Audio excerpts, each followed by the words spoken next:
여러분 안녕하세요. 혹시 이런 생각 해보신 적 없으세요? 나는 분명히 열심히 일해서 돈을 모으는데 왜 내 돈의 가치는 자꾸 줄어드는 것 같지? 하는 생각이요. 지난 시간에 우리가 이야기했던 것처럼 그 원인 중 하나가 바로 정부의 돈 복사기, 그러니까 이 인플레이션이라는 보이지 않는 세금 때문일 수 있다는 거죠. 아니 근데 이상하지 않아요? 이렇게 중요한 돈에 대한 진실을 왜 우리는 학교에서 제대로 배우지 못하는 걸까요?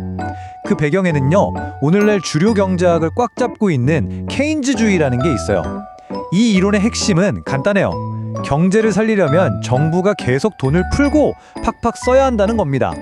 하지만 오늘은 그와는 정반대의 이야기를 해보려고 합니다. 바로 돈의 진짜 본질을 파고든 오스트리아 경제학파의 시각에서 이 문제를 한번 들여다볼 거예요. 자, 그렇다면 이 오스트리아 학파가 내놓은 해답은 뭘까요?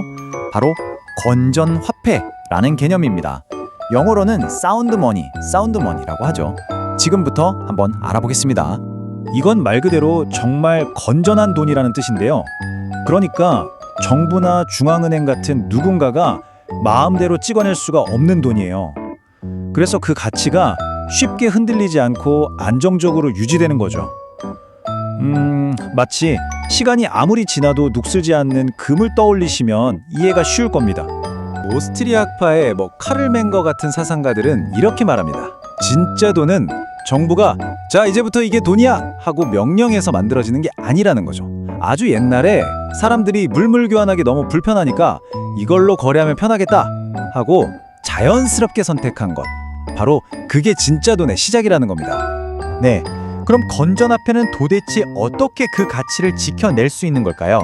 역사상 가장 완벽한 건전화폐로 불렸던 금을 예로 들어서 한번 쉽게 설명해 볼게요. 그 비밀은 바로 절양 대 유량 비율, 영어로는 스톡 투 플로우 레이쇼라는 개념에 있습니다. 아, 용어가 좀 어렵죠?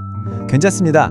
욕조 하나만 상상하시면 정말 쉽게 이해할 수 있어요. 자, 욕조를 한번 떠올려 보세요. 이 욕조에 이미 가득 차 있는 물, 이게 바로 절양입니다. 영어로는 스톡이죠. 지금까지 인류가 캐낸 모든 금의 양이라고 생각하시면 돼요. 그리고 수도꼭지에서 쫄쫄쫄 나오는 물 있죠? 이게 바로 유량, 즉 플로우입니다. 매년 새로 캐내는 금의 양인 거죠.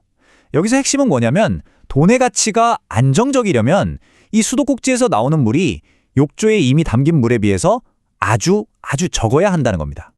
실제로 데이터를 한번 볼까요? 매년 새로 캐내는 금의 양, 그러니까 유량은요, 지금까지 인류가 캐낸 모든 금, 즉 절양의 고작 2%밖에 안 돼요. 상상이 되세요?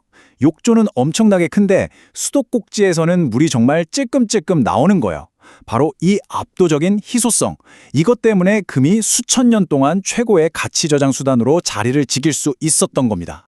자, 그런데 정말 놀라운 사실이 있습니다.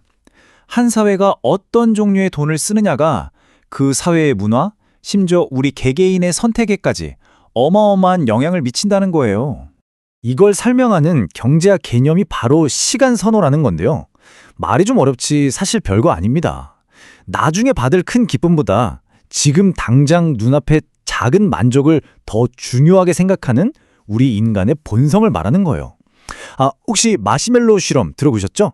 바로 그게 이 시간 선호를 아주 잘 보여주는 예시입니다. 지금 당장 눈앞에 마시멜로 하나를 먹어버릴 것인가?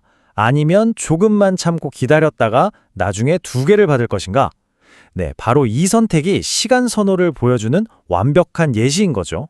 자, 건전화폐는요, 바로 이 시간 선호를 낮춰주는 역할을 합니다. 이게 무슨 말이냐면 내 돈의 가치가 미래에도 안전할 거라는 믿음이 딱 생기잖아요? 그럼 사람들은 당장 써버리기보다는 미래를 위해서 저축하고 투자를 하게 된다는 거죠. 즉, 훨씬 더 멀리 내다보게 되는 거예요. 자, 그럼 반대로 정부가 계속 돈을 찍어내는 이런 불안정한 화폐 시스템에서는 어떨까요? 내 통장에 있는 돈의 가치가 매년 아이스크림처럼 줄줄 녹아내리는 게 눈에 보이는데 누가 미래를 위해서 저축을 하겠어요? 차라리 빚을 내서라도 지금 당장 써버리려고 하겠죠. 우리가 흔히 말하는 욜로 문화, 이게 바로 이런 높은 시간 선호를 아주 잘 보여주는 현상인 겁니다.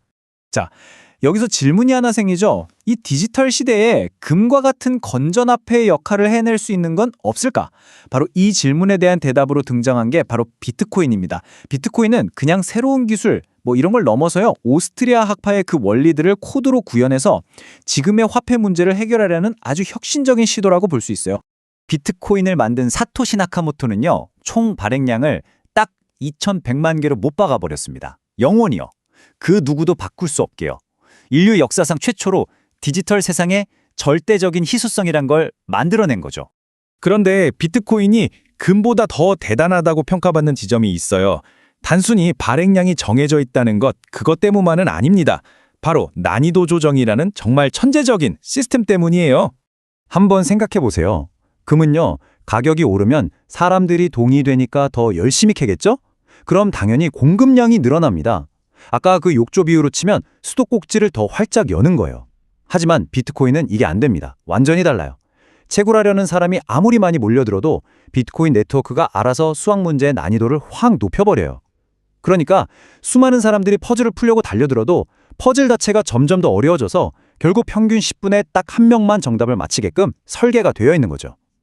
덕분에 새로운 비트코인이 나오는 속도는 누가 뭘 하던 항상 일정하게 예측 가능하게 유지가 되는 겁니다. 자, 한번 정리해 볼까요? 금의 희소성은 땅속에 얼마나 묻혀 있느냐, 즉 지질하게 달려 있죠. 하지만 비트코인은 코드를 통해서 그 누구도 바꿀 수 없는 절대적인 희소성을 만들었어요. 그리고 난이도 도정이라는 장치로 공급량, 즉 유량을 완벽하게 통제합니다. 바로 이 두 가지 특징 때문에 비트코인이 금의 건전화 회속성을 디지털 세상에서 한 차원 더 끌어올렸다는 평가를 받는 겁니다. 결국 비트코인은 이런 겁니다. 우리가 열심히 일해서 번 돈, 즉 우리의 시간과 에너지를 인플레이션이라는 보이지 않는 세금으로부터 안전하게 지켜서 미래의 나에게로 보내주는 기술, 바로 새로운 형태의 저축 기술이라고 할 수 있는 거죠. 덕분에 우리는 다시 한번 먼 미래를 내다보며 계획을 세울 수 있는 희망을 갖게 된 건지도 모릅니다. 하지만 여기서 정말 근본적인 질문이 하나 남습니다.